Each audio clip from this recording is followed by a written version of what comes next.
কাশবন দুলছে যে শাড়ি, কবে ঢাক দেবে ডাক, দিন গুনছে যে তারি।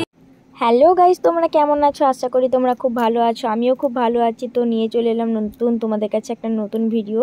তো দেখতেই পাচ্ছ এখানে আমরা রেডি হয়ে নিয়েছি, তোমাদের দাদা ভাই আর আমি। তো এখানে যাচ্ছি আমরা একটুখানি বাজার করতে। তো আজকে যদিও তোমাদের দাদা ভাই ছুটি আছে, তাই ভাবলাম যে দুজনে মিলেই যাই। যদিও একাই যাই প্রত্যেক দিন, যখন দরকার পড়ে। প্রত্যেক দিন বলাটা ভুল, কারণ ও যখন হাটবার থাকে তো ও যায়, একাই যায়। তো তখন ওর অফিস থাকে, তো ওকে আমাকে রেডি করতে হয়, ওর খাওয়ার জামা কাপড়, তো তাই আমি যাই না। তো আজকে ছুটি আছে, তো ভাবলাম দুজনে মিলেই যাই। সব থেকে বড় কথা, তোমাদের দাদা ভাইয়ের সাথে আমাকে যেতে হয় এই কারণে, তোমার দাদা ভাইকে যদি একটা জিনিস আনতে বলি ও 5টা জিনিস নিয়ে আসে। তাই ওকে সত্যি কথা বলতে ভরসা করে আমি ছাড়তে পারি না।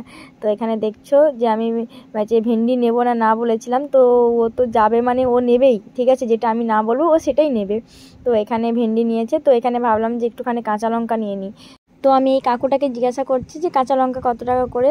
তো আমি একটুখানি নিয়ে নিলাম, কারণ খুব একটা আমাদের প্রয়োজন হয় না। তো বাড়িতে যদিও আছে, তো তাও ভাবলাম যখন এসছি তো নিয়ে নিই, কারণ আমি টকটা খেতে সব থেকে বেশি পছন্দ করি, মাখা খেতে টকের। তো তাই ভাবলাম নিয়ে রাখি, কারণ যদি আমার দরকার পড়ে। তো তারপরে হঠাৎ করে এখানে দেখলাম যে বেল। তো অসময়ে বেলটা তো একদম আলাদাই একটা জিনিস। তো আমিও এখানে দেরি না করে চটপট করে 2টো বেল নিয়ে নিলাম, সাথে কাঁচা লঙ্কা, কারণ আমি বললাম না আমি টক দিয়ে একটু ঝাল খেতে বেশিই পছন্দ করি। তো তোমাদের দাদা ভাইয়ের সব কিছু নিয়ে প্রায় কমপ্লিট, মাছ সবজি সবই কমপ্লিট হয়ে গেছে। তো ভাবলাম যে একটুখানি মুড়ি নিয়ে নিই, কারণ আমাদের মুড়িও শেষ পেয়ে গিয়েছিলো। তো তাই আমি এই দোকান থেকে একটুখানি মুড়ি, তো আর আমি একটু টাটা সল্ট আর একটুখানি চিনি নিয়ে নিলাম। আর তারপরে চলে যাচ্ছি আমার মায়ের চাল কিনেই খেতে হয়, কারণ আমার বাপের বাড়িতে চাষবাস করে না। তো তাই তোমাদের দাদাভাইয়ের একটা কাস্টমার বাড়িতে খুব মানে চালের গোলা আছে, তো ওখানে খুব ভালো চাল পাওয়া যায়। তো ভাবলাম যে ওখান থেকেই চালটা নিয়ে নিই, কারণ ওখানটাতে ভালো, যদি ওদের চেনা জানা চালটা তো ভালো দেবে।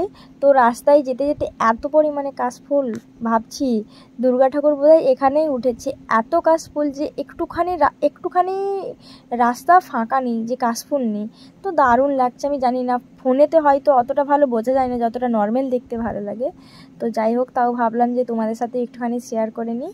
যদিও এই দিকটাতে আমার খুব একটা আশা হয় না, আমি বলতে পারো ফার্স্ট টাইম এই দিকটাতে এলাম। যাদের বাড়িতে চাল নেব প্রায় তাদের বাড়ির কাছাকাছি আমরা চলে এসেছি। তো আমার ওখানে ভিডিও করা হয়নি, কারণ ওখানে সবার সাথে কথা বলতে বলতে না, সত্যি কথা বলতে মনেই ছিল না। তো যাই হোক, আমরা চাল নিয়ে তো আমার দিদিভাইদের বাড়িতেই যাব, কারণ ওখানে দিদিভাই রান্না করছে আমার জন্য, তোমাদের দাদা ভাইয়ের জন্য। দিদিভাই ফোন করেছিল যে তোমরা চলে এসো এখানে, তো খেয়ে দিয়ে তারপরে একদম তোমরা বাড়ি যাবে। এখানে কাশফুলগুলো দেখছি আর ভাবছি যে এখানে ফটোশ্যুট করতে এলে তো দারুণ, মানে ভিডিও ফটোশ্যুট দুটোই হবে। তো কি আর করা যাবে, বাড়ির থেকে প্রায় অনেকটাই দূরে। তো ভাবলাম যে এমনি একটুখানি ফটো তুলে নিই, ভিডিও বানিয়ে নিই। তো তারপর আমরা দিদিভাইদের বাড়িতে চলে এসেছি। তো খাওয়া দাওয়া প্রায় কমপ্লিট হয়ে গিয়েছে, তারপরে একটু ভিডিও বানাচ্ছি। তো দিদিভাই লজ্জা পাচ্ছে, কারণ কি সবাই তো পছন্দ করে না না ভিডিওতে আসতে। তো আমার দিদিভাই একটুখানি লজ্জা পাই। তো এখানে আমার পুচকুবাবু লজ্জা পাচ্ছে, বিস্কুট খাচ্ছে। তো ও মানে দরজা লাগিয়ে দিচ্ছে খালি বারবার ওর ভিডিও করছে বলে। তো খুব ভালো লাগে ওকে, তো আমার জ্বালাতে খুবই ভালো লাগে। সব থেকে বড় কথা, দিদিভাইয়ের কাছে এলে আমার সব কষ্ট দুঃখ সব কিছু আমি ভুলে যাই। জীবন মানে প্রত্যেকটা মানুষের কষ্ট দুঃখ সব কিছু নিয়েই তো জীবন। তো সবারই মনে কষ্ট দুঃখ থাকে। তো আমার মনেও যত কষ্ট দুঃখ থাকে না কেন, দিদিভাইয়ের কাছে গেলে আমি সব কিছু ভুলে যাই।